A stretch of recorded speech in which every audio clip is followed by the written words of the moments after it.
Greetings and Chatelet, everyone. This is going to be something new for Grado. Not just a new headphone, but a new type of item. And I will explain. This is the GH3 Heritage Edition. I have had the GH1. I skipped the GH2, which is a different kind of wood, but pretty much the same deal as the GH1. Both $650, both pretty much Grado full size. And the GH4 is the full size, and then GH3 is the small size, using smaller ear pads that are similar to the GW100. I've never had the 60, 80, 125 or any of those, so I don't know what kind of ear pads they have. Maybe they're similar to these right here. But here's the GW100 ear pads, and then here's the GH3 ear pads. So they both have that foam that goes over the drivers type of deal. And we can actually look at these here if this will permit. We see we have a nice Grado driver all glued into that wood housing right there. Very, very nice. Of course, the GH3 is a corded headphone. And the difference is, set this down here. I love to do these in the car. I should say right up front that comments are disabled for these because Google Plus cheats on the comments and doesn't send some past me without my approval and so on, so I had to disable comments on these. But anybody that knows my name, knows my website, knows how to get a hold of me to talk about this stuff, and I'm helpful to people. So anyway, there's the Grado driver and so on, and the plastic ear cup for the GW100, and then there's the wooden ear cup. These are pretty similar, I think. Well, when you're running the GW100 corded with the actual cable, like so, then they're pretty similar. But anyway, the ear pads, if I can show these side by side. Okay, here's the GW100 ear pad.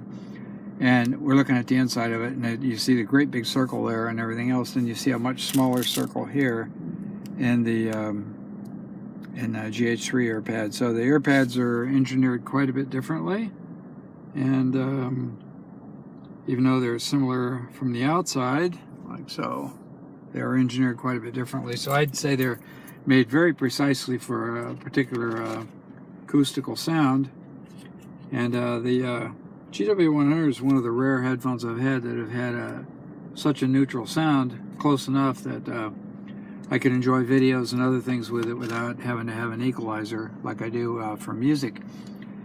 And so anyway, there's the GH3. Now, another thing I wanted to mention about testing is that even though I test by ear, I don't test biased by my hearing or any of those kind of things, because I hear the full range of sound, at least up to 15 kilohertz, and I'm able to compare many different headphones, 100 of them, back and forth to determine what's neutral, and then also compare to live music. If you like what you hear in live music, then that's a natural sound. So no matter what your hearing does to it and everything else, if your headphone sounds the same as live music, you've got a neutral headphone. You can figure that out. So anyway, to equalize the GW100 wireless, I boosted the bass just 3 decibels down there at 35 hertz, cut it just a couple decibels at 77, and then I did a little cut at 2 kilohertz or 1.8, and then I did a little tiny boost there at 3 kilohertz, and then a little cut down there at 9 kilohertz, and brought 10 kilohertz right back up to about even, neutral. So now, in all the preliminaries I've done on the GH3, the difference I get is that the low bass is not nearly as strong as the GW100, and I'm not talking about woofy bass or any of those kind of things. I'm talking about detailed bass. The 16 hertz organ pedal note that I use in my reviews is a pretty good test. You get, I can't say how much fundamental you actually get with GW100, but you get definitely a very weighty sense out of that pedal and it's significantly lighter with the GH3. So this doesn't have a lot of strong deep bass like the GW100, and I do like my sound a little warmer than normal as a personal preference. And so I would say I'm probably going to wind up boosting the deep bass on this GH3 by about 6 decibels. That's my guess. And to make it just about right. So the other difference is that in the mid-range, upper mid-range, I would say that unless the burn-in, the long-term burn-in, I've only done about 6 hours so far, but the long-term burn-in, unless it changes something dramatically, which I doubt, I would say the GH3 has not quite as much output at 2 kilohertz as the GW100, and it has significantly more output at 3 kilohertz, so it's biased a little bit differently that way, and who knows how that's going to turn out long term.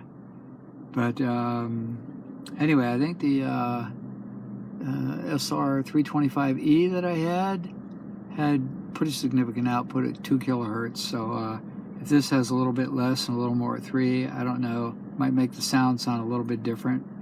The tonality, though, is extremely good. I mean, it's Grado, and it's, you know, on music and musical instruments, it's pretty authentic sounding. So as far as any criticisms came down to the GW100, and the reason I do so much comparison there is because this is the first Grado, let's see, besides, I never had anything less than the SR325. I never had the 60, 80, 125, or 225, so I don't know what those are like. But the GW100 is the first one I had. It was kind of like a junior size, and this seems to be pretty much the same way. It doesn't have the full ear cup like the other Heritage series, like the GH4. And the GH4 is $100 cheaper than the GH1 and 2, so how they account for that $100, I have no idea. Maybe well, it can't be just the wood's cheaper. I mean, it's a Norwegian, whatever.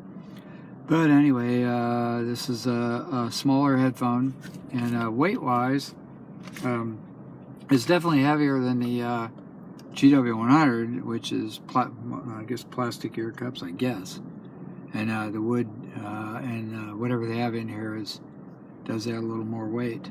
Not heavy by any means, but definitely more than a plastic earphone. Of course, and then we have a cable on here too, and it's conventional Grado cable. There's a little Y connector right there, and it has a 3.5 millimeter plug, a real Grado plug there, and then it came with the 1/4-inch adapter, 6.35 millimeter for metric use, which is this right here. And the good news about the adapter is they don't use the screw-on type, they use the snap-on type, which are much more secure for connection. So wise choice there. Box is pretty similar to the box I had before, which Grado box, just a very minimal package there. And then we came with the this sheet shows I think a picture of the GH3 and the GH4 on that sheet. Yep, and it has the signatures down here: John, Matthew, and Jonathan, and so on. And excuse me, there was another sheet of paper in here too, but for some reason I've lost track of that somewhere. Oh well, doesn't matter. Same as the other one. But anyway, it's a quick review of the GH3 headphone. The gimbals are different here than they are on the GW100. The gimbals on the GW100 you can pretty much see. That's a special plastic piece made, I think, just for this headphone, unless the lower SR series have something like this. I don't really know. But this particular one reminds me of the like the SR325 and up.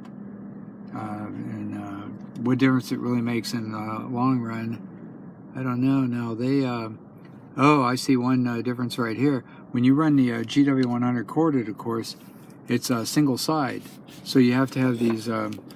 So we see these little wires right here, which runs the signal from the over the headband to the next ear cup from left to right. But since this is double entry with the cord, we don't have that. And double entry is better because then you don't have a cord running through the headband, and you don't have any issues with that. Get a purer sound that way. So, you know, this pretty much can be an at-home thing, although it's small enough and light enough, I guess, if you wanted to tuck the cord in your pocket and they're not detachable, then you can pretty much carry this wherever you go. Obviously, you can fold ear cups flat and hang it around your neck, and it won't get in your way, so you don't need a carry case. But if you do need a carry case, I've got a Grado carry case at home. Fits these perfectly like it does all the other ones. And what else to say about this? There's has a very thin leather headband, and there's actually just a slight bit more padding, oopsie, on the GW100 headband, just a little bit more padding than there is on this one. This one's pretty much no padding except for the leather itself, and I don't know, there might be genuine leather. It sure looks like real leather. So $325 and a really good sound, and I don't know, maybe the bigger one gives more spacious sound. After I've been listening to so many wireless headphones and other wired headphones or wireless wired combinations from different companies, Bose, Beats, and Sennheiser, and the rest of them, the closed headphones, I mean, no matter how good they get, they seem to have a closed headphone sound. When you put one of these Grados on, if you've been listening to the closed models in the, you know, maybe the sub 600 category for years, and you listen to one of these and everything else, it's almost breathtaking how much of a spacious sound you get with just such a natural instrumental timbre and all that sort of thing. It's quite amazing. So there's the Grado GH3, and if I find anything else significant to say about it, I will make another video. Thank you very much.